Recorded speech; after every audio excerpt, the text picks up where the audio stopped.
Welcome back friends. আজকে আমরা দেখব কিভাবে মিলিমিটার থেকে সেন্টিমিটার, সেন্টিমিটার থেকে ডেসিমিটার, ডেসিমিটার থেকে মিটার, অথবা মিটার থেকে ডেসিতে, অথবা মিটার থেকে সেন্টিতে, অথবা কিলো থেকে মিটারে এবং মিটার থেকে কিলোমিটারে ট্রান্সফারটা কিভাবে করা যায়, কিভাবে খুব সহজে এই ট্রান্সফারগুলো করা যায়। তো এটা শেখার আগে একটা খুব সহজ উদাহরণ আমরা দেখব। ধরো তুমি দোকানে গিয়েছো, দোকানে গিয়ে 900 গ্রাম চিনি কিনলে, ঠিক আছে? 900 গ্রাম চিনি কিনলে। আরেকজন কিনলো 1000 গ্রাম চিনি, ঠিক আছে? 1000 গ্রাম, এই 1000 গ্রাম না বলে সে কি বলতে পারে? 1 কেজি। তাহলে 1000-এর পরিবর্তে সে 1 সংখ্যাটা ইউজ করলো, কিন্তু গ্রামের পরিবর্তে সে কি ইউজ করেছে? কেজি। তাহলে যখন আমি এই বড় এককটা ব্যবহার করলাম তখন কি ব্যবহার করলাম? কম সংখ্যা ব্যবহার করলাম। বড় একক যখন ব্যবহার করছি তখন একই পরিমাণকে বোঝানোর জন্য আমরা কম সংখ্যা ব্যবহার করছি। এইটাই হলো এই সমস্ত একক ট্রান্সফার করার মূল ধারণা, যে যখন আমরা বড় একক ব্যবহার করব তখন সংখ্যাটা কম ব্যবহার করব, আর যখন আমরা ছোট একক ব্যবহার করব তখন সংখ্যাটা আমাদেরকে বেশি লিখতে হবে। এখানে 1 কেজির পরিবর্তে আমাদেরকে 1000 গ্রাম লিখতে হচ্ছে, তাই না? যেহেতু গ্রামটা ছোট একক তাই আমাদেরকে 1-এর পরিবর্তে 1000 লিখতে হচ্ছে। যেহেতু গ্রামটা ছোট একক তাই আমাদেরকে 1-এর পরিবর্তে 1000 লিখতে হলো। এটাই ব্যাপার যে বড় এককের পরিবর্তে যদি ছোট একক ব্যবহার করি তাহলে আমাদেরকে বেশি সংখ্যা ব্যবহার করতে হবে, এবং ছোট এককের পরিবর্তে যদি বড় একক ব্যবহার করি তাহলে আমাদেরকে একই পরিমাণ বোঝানোর জন্য আমাদেরকে কম সংখ্যা বোঝাতে হবে। তাহলে এটাই মূল ধারণা, যে ছোট একক ব্যবহার করলে একই পরিমাণকে বোঝানোর জন্য বড় সংখ্যা ব্যবহার করতে হবে, আর বড় একক ব্যবহার করলে একই পরিমাণকে বোঝানোর জন্য কম সংখ্যা ব্যবহার করতে হবে। এবার এখানে আমরা শিখব যে কী পরিমাণ কম এবং কী পরিমাণ বেশি লিখব, সেটা শিখলেই আমাদের এই কনসেপ্টটা ক্লিয়ার। যে কি মিটার থেকে যখন আমি ছোট একক লিখব তখন কি লিখব? এটা যেহেতু ছোট একক তাই এখানে 10 গুণ বেশি সংখ্যা লিখতে হবে। মিটার থেকে যখন আমরা সেন্টিতে যাব তখন 1 ঘর 2 ঘর, মানে 2 বার 10 গুণ করতে হবে, মানে 1000 গুণ করতে হবে এখানে একই সংখ্যা বোঝানোর জন্য। আবার কি যখন মিটার থেকে ডেকাতে যাব তখন কি করব? আমরা 10 দিয়ে ভাগ করব, যেহেতু বড় একক, মিটার থেকে ডেকাটায় বড় একক, তার জন্য সেই একই পরিমাণকে বোঝানোর জন্য আমাদেরকে 10 ভাগের 1 ভাগ সংখ্যা বসাতে হবে। তার মানে কি সেই সংখ্যাটা যেটা ছিল মিটারে সেটাকে আমরা 10 দিয়ে ভাগ করব। আবার মিটারে থেকে যদি আমরা হেক্টোমিটারে যাই তখন কি করব? 2 বার 10 দিয়ে ভাগ করব, অর্থাৎ 100 দিয়ে ভাগ করব। আবার যখন মিটার থেকে কিলোমিটারে যাব তখন কি করব? আমরা 1000 দিয়ে ভাগ করব, কারণ কি 1 ঘর 2 ঘর 3 ঘর, মানে 3 বার 10 দিয়ে ভাগ, মানে 1000 দিয়ে ভাগ করব। তাহলে কোনো একটা সংখ্যা ধরো এখানে ছিল, ধরো 1 মিটার ছিল, 1 মিটার ছিল। 1 মিটারকে 1 ডেসিমিটারে লিখলে কী করবো? আমরা 10 দিয়ে গুণ করব, 1 গুণ 10, তাহলে 1 মিটার মানে 10 ডেসিমিটার। যেহেতু এই এককটা ছোট একক তাই আমরা সংখ্যা বাড়ছে। আবার কি 1 মিটারে যখন সেন্টিতে নিয়ে যাবো তখন কবার 10 দিয়ে গুণ হবে? 2 বার 10 দিয়ে গুণ হবে, তাই না? 1-কে 2 বার 10 দিয়ে গুণ হবে যখন আমরা সেন্টিতে যাব। 1 মিটারকে যখন মিলিমিটারে যাব তখন 1 ঘর 2 ঘর 3 ঘর, তার মানে 1-কে আমরা 3 বার 10 দিয়ে গুণ করব, তাই না? তার মানে 1 মিটার সমান 1000 মিলিমিটার। ঠিক তেমনিভাবে যখন মিটারকে আমরা ডেকামিটারে যাব তখন কি একক হলো? এককটা বড় হয়ে গেল, তার মানে সংখ্যাটা আমাদেরকে কমাতে হবে, 1/10 ডেকামিটার তখন। আবার যখন এই 1 মিটারকে বোঝাচ্ছি হেক্টোমিটারে যখন যাব তখন কী করবো? আমরা 2 বার 10 দিয়ে ভাগ করব, মানে 10 গুণ 10, যেহেতু 1 ঘর 2 ঘর, তার মানে 100 দিয়ে ভাগ। এটা তুমি লিখতে পারো 1/100। আবার কি কিলোমিটারে যখন যাব তখন আমরা কী করব? 1 ঘর 2 ঘর 3 ঘর, মানে তখন আমরা 1-এর পরে 3টে শূন্য দিয়ে ভাগ করব, মানে 3 বার 10 দিয়ে ভাগ করলাম আমরা। তাহলে এটা পরিষ্কার হলো যে যখন আমরা বড় একক ব্যবহার করব তখন আমরা ছোট সংখ্যা ব্যবহার করব, যখন ছোট একক ব্যবহার করব তখন কি করবে? বড় সংখ্যা ব্যবহার করবে। সেই একই পরিমাণকে বোঝানোর জন্য এই 1 মিটারকে বোঝানোর জন্যই আমরা 1/1000 কিলোমিটার লিখতে পারি, অথবা 1 মিটারকে বোঝানোর জন্যই 1000 মিলিমিটারও ব্যবহার করতে পারি, 1000 মিলিমিটার, ঠিক আছে? 1000 মিলিমিটার ব্যবহার করতে পারি আমরা। তার মানে একই পরিমাণকে বোঝানোর জন্য যখন আমরা বড় একক ব্যবহার করব তখন আমরা ছোট সংখ্যা ব্যবহার করব, আর যখন ছোট একক ব্যবহার করব তখন আমরা বড় সংখ্যা ব্যবহার করব। এতটুকুই ধারণা, বাস, এছাড়া আর কিছুই দরকার নেই। এবার এটা গেল কোনো দৈর্ঘ্য মাপার জন্য, ধরো এক জায়গা থেকে এক জায়গার দৈর্ঘ্যটা কতটা সেটা মাপার জন্য। এবার যদি ক্ষেত্রফলের পরিবর্তন করি, আমরা ক্ষেত্রফলের ক্ষেত্রে করি, ধরো বর্গ মিটার ছিল 1 বর্গমিটার ছিল, 1 বর্গমিটার ছিল, ঠিক আছে।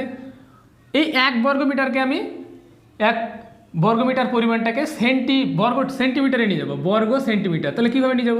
তাহলে 1 বর্গমিটার মানে কি আগে লিখি, 1 বর্গমিটার মানে 1 মিটার গুণ 1 মিটার। 1 বর্গমিটার জায়গাটা কেমন? 1 বর্গমিটার জায়গাটা ধরো এটা একটা বর্গক্ষেত্র, যার এইটা 1 মিটার এবং এটাও 1 মিটার, ঠিক আছে। এই দুটো বাহু 1 মিটার 1 মিটার। তাহলে এই যে এরিয়াটা পাচ্ছি, এই যে ক্ষেত্রটা পাচ্ছি, এই ক্ষেত্রটা কি? এই ক্ষেত্রটা হলো 1 বর্গমিটার, ঠিক আছে। এই ক্ষেত্রটা হলো 1 বর্গমিটার। তাহলে 1 বর্গমিটার মানে কি? 1 মিটার ইন্টু 1 মিটার। এবার আমরা কি বলেছিলাম যে বর্গ সেন্টিমিটারে যাব, তার মানে আগে এই মিটারটাকে সেন্টিতে নিয়ে যাই। তাহলে 1 মিটার মানে সেন্টিতে গেলে মিটারের পরে সেন্টি মানে 100 দিয়ে গুণ, তার মানে 100 সেন্টিমিটার। আবার এটার জন্য 100 সেন্টিমিটার, ঠিক আছে। তাহলে কি লিখবে তোমরা? যে 1000 আর একটা শূন্য মানে 10,000 বর্গ সেন্টিমিটার, ঠিক আছে। তাহলে বর্গ সেমি মানে কি? যে দুবার সেমি গুণে আছে। যেমন এইখানে 100 আর 100 গুণ করে 10,000 লিখলাম আমরা, 1 আর 1 গুণ করে 1 লিখেছিলাম আমরা, তেমন মিটার আর মিটারে গুণ করে আমরা বর্গমিটার লিখি, সেন্টিমিটার আর সেন্টিমিটারে লিখি আমরা বর্গ সেন্টিমিটার। ইংরেজিতে যদি আমরা লিখি তাহলে কী পাবো? এটা আমরা যে 10,000 মিটার স্কোয়ার, তাই না? 10,000 মিটার স্কোয়ার এইভাবে লিখতে পারবে। অথবা লিখতে পারো তোমরা কি 10,000 square metre, SQ dot metre লিখতে পারো। তার মানে এটা হলো বর্গের ট্রান্সফার, ঠিক আছে। এবার বর্গমিটার, সে 1 বর্গমিটার ছিল, আমি 1 বর্গমিটার থেকে ধরো আমি ডেকামিটারে যাব, মানে বড় এককে যাব। তাহলে কি করব? 1 বর্গমিটার ছিল, 1 বর্গমিটার ছিল, সেখান থেকে আমি যেতে চাচ্ছি কি বড় এককে, তার মানে ডেকামিটারে যাব। তাহলে কি করবো? আগে বর্গমিটারটাকে আমি আগে লিখি। তাহলে 1 বর্গমিটার মানে 1 মিটার ইন্টু 1 মিটার। এবার আমি যেতে চাই কি মিটার থেকে ডেকাতে, মানে কি বড় একে গেলাম, বড় একে গেলাম মানে কি 10 করে ভাগ করতে হবে, যেতে 1 ঘর উপরে। তাহলে 1 10 ডেকামিটার ইন্টু 1 10 ডেকামিটার। তাহলে কি পেলাম আমরা? এই ডেকামিটার আর এই ডেকামিটারে বর্গ ডেকামিটার, ঠিক আছে, বর্গ ডেকামিটার। আর 1 10 আর 1 10 তাহলে নিচে 100। তার মানে যখন আমরা ক্ষেত্রফলে বর্গমিটারে ট্রান্সফার করব, তখন 1 ঘর থেকে উপরে গেলে তখন আমরা কি করব? 100 দিয়ে ভাগ করব। আর যখন একটা থেকে নিচে নামবো, ছোট এককে যাবো, তখন 100 দিয়ে গুণ করব, তাই না? ধরো এই 1 বর্গমিটারটাকে আমি ধরো এখান থেকে এখানে লিখছি। এই 1 বর্গমিটার থেকে আমি ডেসিমিটারে যাব, বর্গ ডেসিমিটারে। তাহলে 1 মিটারের জন্য 10 ডেসিমিটার, আবার 1 মিটারের জন্য 10 ডেসিমিটার। তার মানে 100 বর্গ ডেসিমিটার, ঠিক আছে, 100 বর্গ ডেসিমিটার। তার মানে যখন আমরা ক্ষেত্রফলের ক্ষেত্রে এই বর্গ ব্যাপারগুলো কি সবই ক্ষেত্রফলের ব্যাপার, আর ওটা কি রেখার মাপের ব্যাপার।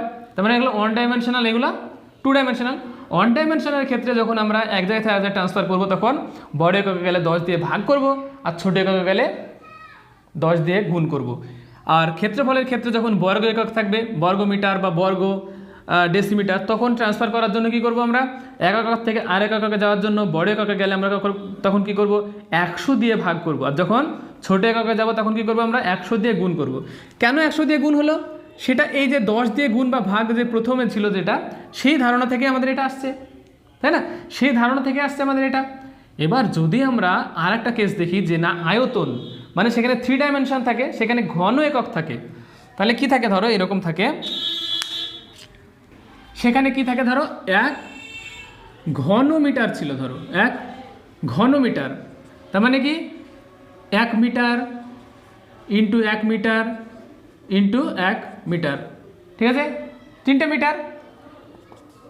এইবার সেটাকে ধরো আমি যেতে চাই ছোট এককে, মিটার থেকে ডেসিমিটারে যাব, মানে ঘন ডেসিমিটারে যাব। 1টা মিটার, 2টো মিটার, 3টে মিটার, ঘন মিটার বলি আমরা এটাকে, ঠিক আছে। এটাকে আমরা ইংরেজিতে এইভাবে লিখতে পারি, সেটা কি? এটা কীভাবে লিখতে পারি? যে 1 মিটার কিউব, তাই না? 1 মিটার কিউব, 3টে মিটারের গুণ হচ্ছে, তাই না? 3টে মিটারের গুণ, তার মানে কি 1 metre into 1 metre into 1 metre. তার জন্য 1 আর 1 3টে 1 এর 1 হলো, আর মিটার 3টে এম এর এম আর এম, এম কিউব হয়ে গেল। তাহলে 3টে মিটারে ট্রান্সফার করার জন্য দেখো সেই প্রথমটার ধারণা যে মিটার থেকে ডেসিমিটারে বর্গ ঘন ডেসিমিটারে যাব, তাহলে 10 ঘন decimetre 10 decimetre into 10 decimetre into 10 decimetre, ঠিক আছে। তার মানে এটা কত পাবো, 1000, একটা 10 একটা 10 আর একটা 10, তাহলে 1000 ঘন ডেসিমিটার, ঠিক আছে। তার মানে যখন আমরা আয়তনের ক্ষেত্রে ট্রান্সফার করব ঘনর ক্ষেত্রে, তখন আমাদেরকে ছোট এককে গেলে 1000 দিয়ে গুণ করতে হবে একটা ঘর পার হওয়ার জন্য, তাই না। 1000 দিয়ে গুণ করতে হবে একটা ঘর পার হওয়ার জন্য। আর কি করতে হবে, দুটো ঘর পার হলে কী করতে হবে তখন, তাহলে দুটো 1000 দিয়ে গুণ করতে হবে। 3টে ঘর পার হলে তখন 3টে 1000 দিয়ে গুণ করতে হবে।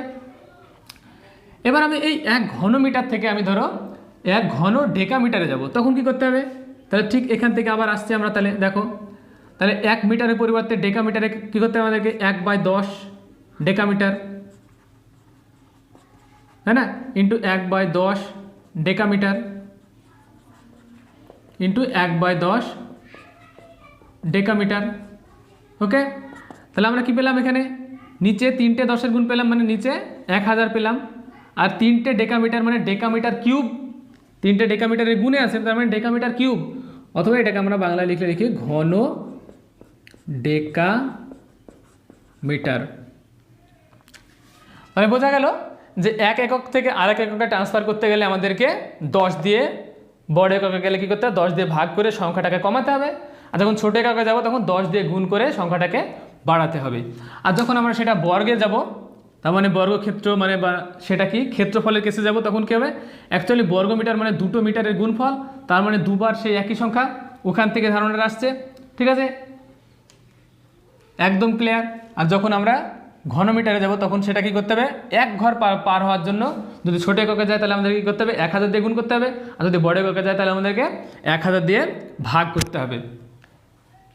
আশা করি তোমরা এটা খুব সুন্দরভাবে বুঝতে পেরেছো। এটা তোমাদেরকে খুব ভালোভাবেই বুঝতে হবে। এটা যদি বুঝতে একটু সমস্যা থাকে, ভিডিওর একদম প্রথমে যাও, আবার ভিডিওটা দেখো। এই ধারণাটা যদি ক্লিয়ার না হয় তাহলে অনেক অঙ্কতে সমস্যা হবে। অঙ্ক বুঝতে পারছো তুমি যে এটাতে আমার এই সমীকরণ গঠন করতে হবে, এইভাবে অঙ্কটা করতে হবে, কিন্তু তুমি এককগুলো ট্রান্সফার করতে পারছো না। দেখা গেলো একটা অঙ্কতে মিটার আছে, ধরো ব্যাসার্ধ মিটারে বলা আছে, পরিধিটা সেন্টিমিটারে বলা আছে, থিকনেসটা বলা আছে ধরো মিলিমিটারে, এরকম 3টে এককে দেওয়া আছে, তখন সেই এককগুলো তোমাকে ট্রান্সফার করতে হবে। আর একটা জিনিস, এগুলো সবই দৈর্ঘ্যের একক, দৈর্ঘ্যের এককের মধ্যেই ট্রান্সফার হবে দৈর্ঘ্যের একক। দৈর্ঘ্যের সঙ্গে তুমি ওজনে ট্রান্সফার করতে পারবে না, তাই না। মিটার আছে সেখান থেকে তুমি কেজিতে ট্রান্সফার করতে পারবে না, এটা কোনোদিন সম্ভব। দৈর্ঘ্যকে তুমি ওজনে ট্রান্সফার করছো, এটা তো সম্ভব না। অথবা আয়তন আছে, তুমি আয়তনটাকে মিটারে নিয়ে লিখে দিলে, হ্যাঁ, আয়তন বের করলে হিসাব করে তার পাশে তুমি লিখে দিলে যে এত মিটার, এটা তো হয় না। আয়তন হলে সেটা কী হবে, ঘন মিটার হবে বা ঘন সেন্টিমিটার হবে, তাই না। আয়তন একক সবসময় ঘন। আয়তন মানে কি, এই ঘরটার আয়তন কত, আয়তন বের করতে হলে আমাদের কী লাগে, এই দৈর্ঘ্যটা লাগবে, প্রস্থটা লাগবে এবং উচ্চতা লাগবে। 3টে জিনিসের গুণ করার পরেই আমাদের কী পাবো, আয়তন পাবো। তাহলে আয়তনের একক সর্বদা কী হবে, ঘন একক হবে, ঘন মিটার, ঘন সেন্টিমিটার, ঘন কিলোমিটার, এরকম হবে আয়তনের একক। এবার ক্ষেত্রফল হিসাব করে তুমি নির্ণয় করেছো, ক্ষেত্রফলের এককে তুমি মিটার লিখে দিয়েছো, এটা তো সম্ভব না। ক্ষেত্রফল বের করতে গেলে আমাদের কী দরকার, দুটো ডাইমেনশন দরকার, দৈর্ঘ্য এবং প্রস্থর গুণ দরকার।